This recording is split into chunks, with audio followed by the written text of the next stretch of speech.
दोस्तों सोचो क्या हो जब आपकी अपनी जुड़वा बहन पैसे के लालच में आपकी ही जान ले ले। मैं हूँ एनी और मेरी एक बहन है आरवी, वह मेरी हमशक्ल है। आज मेरी शादी है अजय के साथ, लेकिन मेरी जुड़वा बहन ने पहले से मेरी जान लेने के लिए साजिश रच रखी थी। उसने झूमर का रस्सी काटा और वो सीधे मुझ पर आकर गिरी, जिससे मैं बेहोश हो गई और वह अपनी साजिश में कामयाब हो गई। वह पापा से कहती कि अब जल्दी से वह पूरे घर के कागज और संपत्ति उसके नाम कर दें, लेकिन पापा ने कहा वह उसे कभी भी नहीं मिलेगी। पापा ने आरवी को धक्का दिया, जिसके कारण आरवी का सर टेबल से टकराया, जिसके कारण जादुई लॉकेट से उसकी आत्मा मुझ में आ गई और मैं ठीक हो गई। तभी आरवी का बॉयफ्रेंड पापा को धक्का दे देता। मैंने पूछा, पापा आप ठीक तो हो? फिर आरवी का बॉयफ्रेंड घर के कागज खोजने लगता है, लेकिन मेरे रहते ऐसा कभी नहीं हो सकता। मुझे याद आया, पापा ने बताया था जब भी कोई ऐसा करने की कोशिश करेगा मुझे एक सायरन बजाना होगा। उसे मैंने बजा दिया, जिससे बाहर से बहुत सारे सिक्योरिटी गार्ड अंदर आ गए। फिर आरवी का बॉयफ्रेंड मुझे लेकर भाग जाता। उसे लग रहा था कि मैं आरवी हूँ, लेकिन उसके अंदर मेरी आत्मा है, जिससे मैं पता लगा कर रहूंगी कि आखिर आरवी ने क्या प्लान बनाया था। दोस्तों अगर आपको भी जानना है आरवी की सच्चाई तो जल्दी से लाइक सब्सक्राइब करके कमेंट में मैं आपके साथ हूँ लिखो।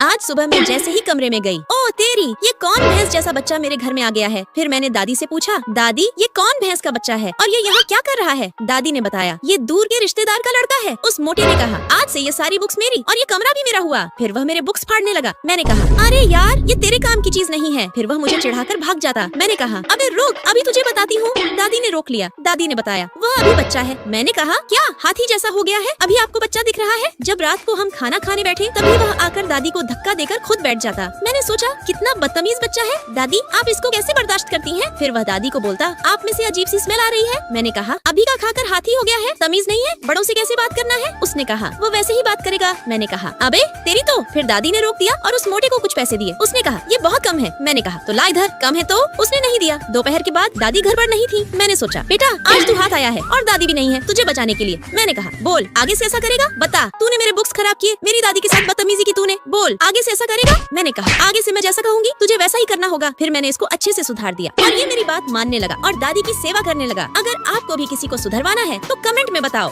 दोस्तों सोचो, जब दो दोस्त टीचर बन जाएं और बच्चों की वाट लगा दें तो कैसा लगेगा? हमने कहा, तुम सब कान खोलकर सुन लो, हमारे रहते हुए कोई भी हल्ला नहीं करेगा और जिसने भी क्लास में हल्ला किया वह बाहर मुर्गा बनने के लिए रेडी रहो। मैंने कहा, तब तक हम दोनों कुछ देख लेते हैं। और तभी अचानक से चंपू सर आ जाते हैं। वो कहते हैं, क्या आप दोनों बच्चों को पढ़ा रही हैं कि खुद मूवी देख रही हैं? लो, फिर वह चंपू हमें ऑफिस में लेकर जाते हैं। रिया, मैंने पूछा, रिया आज खाने में क्या लेकर आई है? रिया ने बताया, पनीर की स्वादिष्ट सब्जी और पराठा। तभी फिर से ये चंपू सर हमें बात करते हुए देख लेते हैं। वह बोले, ध्यान कहाँ है तुम्हारा? खाने पीने की बातें कर रही हो तुम दोनों। लेकिन हम यहाँ भी नहीं रुके, हमें बहुत सारे चीटिंग पेपर और कुछ लेटर्स मिले। हमने सोचा हम भी जब स्टूडेंट थे तो ऐसे ही थे, चीटिंग करना, लव लेटर्स लिखना। और तभी सर आ गए। फिर क्लास में एक बच्चा लेटर लिख रहा था, तभी हमने उसे पकड़ लिया। हमने कहा, अगर प्यार किया है तो डरना क्या, तुम जिससे प्यार करते हो करो, लेकिन अपने भविष्य पर भी ध्यान दो। ऐसे करते करते हम दोनों बूढ़े हो गए और बच्चों के फेवरेट टीचर। दोस्तों क्या आपके भी कोई फेवरेट टीचर थे जो आपसे प्यार करते थे? उनका नाम कमेंट में लिखो। दोस्तों बॉर्डर पर लड़ने से ज्यादा खतरनाक है मेरी बेस्टी और बॉयफ्रेंड का झगड़ा। ये दोनों एक दूसरे को पसंद नहीं करते हैं और मैं इन दोनों को छोड़ नहीं सकती। इन दोनों को ही मुझसे प्यार है और ये दोनों मुझे लेकर एक दूसरे से हमेशा लड़ते रहते हैं और बीच में मैं फंस जाती हूँ इनके। लेकिन इनको मेरे लिए एक दूसरे से लड़ते देख बड़ा सुकून मिलता है। मैंने पूछा, सुन प्रिया, क्या यश तुझे शक्ल से पागल लगता है? बोल। उसने कहा, वह एक नंबर का गंवार है, देखने में भी 2.5 फुट का लग रहा है, मिला जुला कर परफेक्ट नहीं है मेरे लिए। मैंने कहा, लेकिन यार मुझे ये 1.5 फुटिया ही पसंद है। फिर यश ने पास बुलाकर कहा, तेरी की प्रिया को एक बॉयफ्रेंड की सख्त जरूरत है। मैंने कहा, सही कहा यश। फिर हम लड़के ढूंढने के मिशन पर निकल पड़े। मैंने कहा, प्रिया जरा देख तो उस लड़के को, कितना हैंडसम है, जरा उससे एक बार बात तो करके देख। फिर प्रिया उस लड़के के साथ बैठी। प्रिया को जब ठंड लग रही होती तो वह अपना जैकेट निकालकर उसे उड़ाता। मुझे भी ठंड लग रही थी तो प्रिया मुझे जैकेट उड़ाने आई। उससे पहले यश ने मुझे अपना जैकेट उड़ा दिया। फिर जब मेरे बाल खुले थे तो प्रिया उसे बांधने आई, लेकिन यश ने मेरे बाल संवार दिए। ये सब देखकर प्रिया सैड हो गई और उसे लगा फ्रेंडशिप अब खत्म हो रही है और वहाँ से उठकर चली गई। मैंने कहा, प्रिया मेरी बात तो सुनो, क्या हुआ? अचानक वहाँ से भाग क्यों आई? बता दो। उसने कहा, शायद अब मुझे तुम्हारी कोई जरूरत नहीं है क्योंकि मेरा ख्याल अब कोई और रख रहा है। मैंने कहा, अरे बुद्धू क्यों पागलों की तरह बातें कर रही है? तू मेरी जान है, तेरे अलावा कौन है मेरा जो मेरा इतनी अच्छे से ख्याल रख पाएगा? जब मैं हॉस्पिटल में थी तो मेरी मदद के लिए कोई नहीं आया। उस वक्त मुझे लगा मैं अकेली हूँ, लेकिन फिर तू आई। तूने मुझे कभी भी अकेला नहीं छोड़ा है। जब मैं रो रही थी तो तूने उस वक्त भी मुझे संभाला। तू सिर्फ मेरी फ्रेंड नहीं, तू मेरे लिए सब कुछ है। प्रिया ने कहा, हम हमेशा ऐसे ही साथ रहेंगे, ठीक है? मैंने कहा, हमेशा। और तभी यश आ गया। उसने कहा, कहीं घूमने चले? और फिर फाइनली अजय ने भी प्रिया को प्रपोज कर दिया और हम सब साथ जाने लगे। दोस्तों क्या आपकी भी कोई बेस्ट फ्रेंड है जिससे आप बहुत प्यार करते हैं? तो इस वीडियो को लाइक करो, सब्सक्राइब करो और कमेंट में अपने फ्रेंड का नाम लिखो।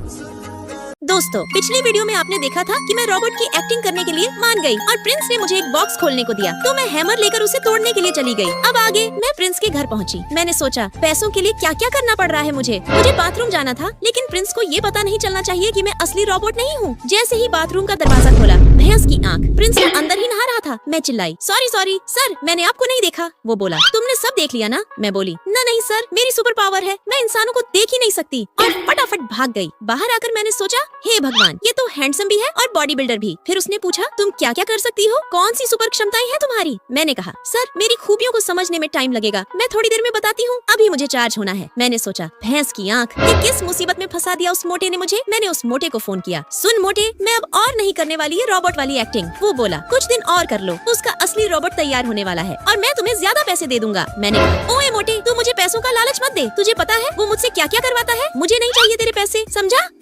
आज सुबह कॉलेज में अजय एनी को प्रपोज कर रहा था। पूरे कॉलेज की भीड़ उनके चारों तरफ जमा थी और फाइनली एनी ने उसका प्रपोजल एक्सेप्ट कर लिया। सो क्यूट यार। मैं मन ही मन सोच रही थी, काश यश भी मुझे ऐसे ही रिंग देकर प्रपोज करे। और तभी पीछे से आवाज आई, एक दिन मैं भी तुम्हें ऐसे ही प्रपोज करूंगा।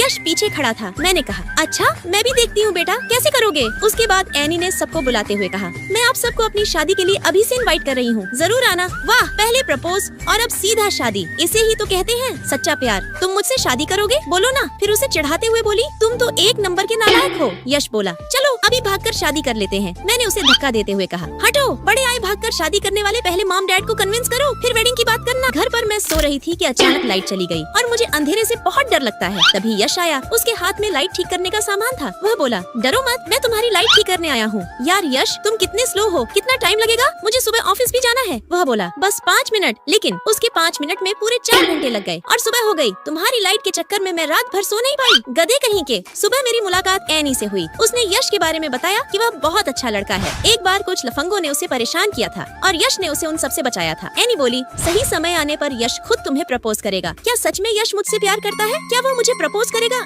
या नहीं? ये जानने के लिए लाइक करो, सब्सक्राइब करो और कमेंट में लिखो पार्ट 2।